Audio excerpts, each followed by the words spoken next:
What's up, guys? Game Guy here. Touching base with you with an update, new version of Dark Magicians. You guys saw the first version. This is basically version 2. I have been test playing it and working on the kinks. Some cards have made the cut, some haven't. And I'm working on this new build now, and so far it's working so good. I mean, I'm going to locals and I'm doing really well with it, test playing against people, meta decks and non-meta rogue decks. So this without further ado, guys, if you guys like the deck or have any questions or something, please leave comments below, subscribe, and go ahead and get started on this deck. 'Cause I know some of y'all been waiting and have been asking when is the next version coming out. So here's the next version. And like I said, I've been putting a lot of time in this deck, so I'm working on doing a second one, and third version of it once I get the mechanics completely out of it. But let's go ahead and get started, guys. So I'm gonna start out with the one-ofs, and then I'm gonna work my way down the deck. So first, I use only one mana dragon, Zitron. I might do two. I still haven't decided yet in regards to it. For everyone who doesn't know what this card does, if a spell or trap card you control leaves the field because of an opponent's effect, it is now in the graveyard or banished, except during the damage step, you can special summon this card from your graveyard if it was there when the spell or trap card left, or hand even if not. Then you can set one spell or trap card that is banished or in your graveyard to the spell and trap card zone. So it's good for Eternal Soul. So everybody knows what that card does.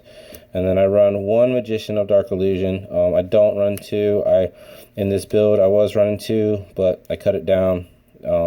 The deck itself, it's running efficient with just the one. I haven't missed it too much, but again, like, this is early stages. I'm still learning the deck completely to the combos itself. Next is the Shaddoll engine, because I do run Shaddoll's in here. Shaddoll Dragon and Shaddoll Beast and Shaddoll Hedgehog. And I know some of you guys didn't see those three, so I went ahead and went through all of them. I really haven't done too much into like this. Needed more than three. You'll see why. It's pretty consistent with just the three. I did add Dark Grepher in here. I was running the Spellbook engine, and I like the Spellbook engine for draw power, but like I said, it can be Ash Blossomed and it can be stopped, and I needed an extra extender, and right now Dark Grepher is actually a very good extender. It works with Shaddolls as long as you send the Shaddoll. The last effect of sending the Dark Monster is the Shaddoll you send. Then you'll get the effect. Because if you use it for discard, you won't get the effect. It specifically says it on the bottom. So don't make an error and send the Shaddoll first and then try to send another one. You won't get both effects. You'll just get the last one. And I run two Dark Greffers. Only two. And then we'll go into the Magicians, which is the three Magician Rods, which everybody knows what the Magician Rod is. Helps you search for Magician cards, for Dark Magician stuff. I run three Dark Magicians. Yeah, it's mandatory, standard. He's the beast of the deck. Three Apprentice Magicians. And like I said, she's the honest, the Rhoda, and I mean, she's just busted card. And the fact is, a lot of people don't realize she's not a once per turn effect, so you can use her effect multiple times. Excuse me. And then Keeper of the Dragon Magic. This card is ham nuts. It opens up combos in the deck based on the hand itself that I get. It always makes Shaddoll's, the Shaddoll card. I'll show you a little combo with him. It just makes Shaddoll cards really good in the sense of consistency. Then trap cards. I only run four. Magician's Navigations, absolute busted card. Everyone forgets about the second effect, about target on face-up, spell and trap card your opponent controls, and its effects negated until the end of the turn. People forget about that card. I mean, when I first started playing, I kept forgetting about it, but now I've gotten consistent with it and been more consistent with it, making sure I always activate the effect when someone tries to activate a spell or trap to stop it. Two Eternal Souls. Sometimes I think about two. I run three. But two is good enough. I have enough search engine and search power for it to get what I need. With navigations, you can run three. It's based on the player and based on how you play, really. Because I don't.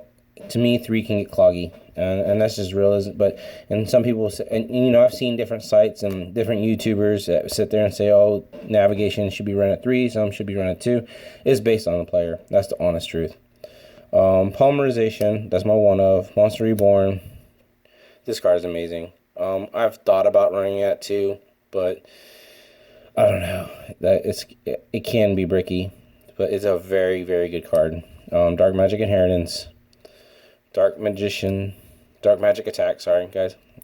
I've thought this card came out. I thought about taking it out, but then when I actually play it, it's saved me so many times. And then Shaddoll Fusion, I went down to 2. I was running 3 ofs, and then I just went to 2. I have enough search power for it that I don't need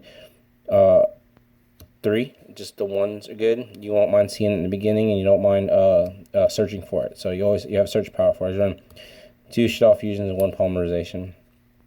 2 Terraformings. Yes, I did add Spellcaster, Secret Village of the Spellcasters, and the deck runs consistently insane with it. 3 Allures. Good. Secret Village of the Spellcasters. For you guys who don't know, if you control a spellcaster monster your opponent does not, your opponent cannot activate spell cards. If you control no spellcasters type monsters, you cannot activate spell cards. So basically, give or take. But the card runs so insane. Because of this card, I don't have to have hand traps. And then Dark Magical Circle, 3 of them. It's a 40 card deck. I'm still working on the extra deck, but I got a lot of kinks out of it. Borlo Dragon, Summon Sorceress was so good because with Apprentice Magician and Secret Village, it's insane. I haven't decided if some of these are staying or going. I'm working on it still. This is just for link ups. For 2, Pet Stag, Quillforge Genius. This card lets me go into Summon Sorceress if I don't have any dinos. And the reason it's also good is if I don't have a spellcaster and I have Secret Village on the field and I need to use an effect, I can target one of my monsters that not say Grepher, call it a spellcaster, and then again I have a spellcaster on the field for the turn to do my spells. Very good card. And like I said, it's a change the dino to go to Summon Sorceress. We Witch, absolutely busted. The first part, all dark monsters on the field gain 500 attack. Dark Magician, 3,000. This guy, 3,500. Shaddoll's at 27. She's the only one I run. And this is supposed to be a Red Eyes. I don't have one yet. Big Eye, Ebon Illusion Magician, and Galaxy Tomahawk. So this is the comp. This is the main ones that I run on there. So the reason I say this card is always live is if I have a navigation and this guy on the field, and he helps me search for it, and if I have, which the majority of the time I will have Dark Magician in my hand, and I want to run a Shaddoll Fusion, and I have navigation, activate navigation, and bring out the Dark Magician. Dark Magician can search for, and I don't have Shaddoll in hand, it can search for Shaddolls in the deck because they're all spellcasters. A lot of people don't realize that. So navigation can get a spellcaster from the deck and special summon it to the field. So if you want to search or get a extra card in hand or whatever the case may be, it can go, so you can go into Winda, because this is my main lock in the deck.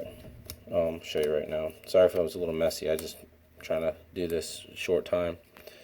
Secret Village and Winda on the field, and you go first, and you have an Apprentice on the field or in hand, is a turn lock. You can't, your opponent is not going to be able to get over it because she can't be destroyed by battle, and Apprentice keeps her on the field. She can't be destroyed by card effects. She can't be destroyed by your opponent. And Apprentice pumps her up to 42, so she's really hard to get over. So that's the early stages of the deck. This is stage 2.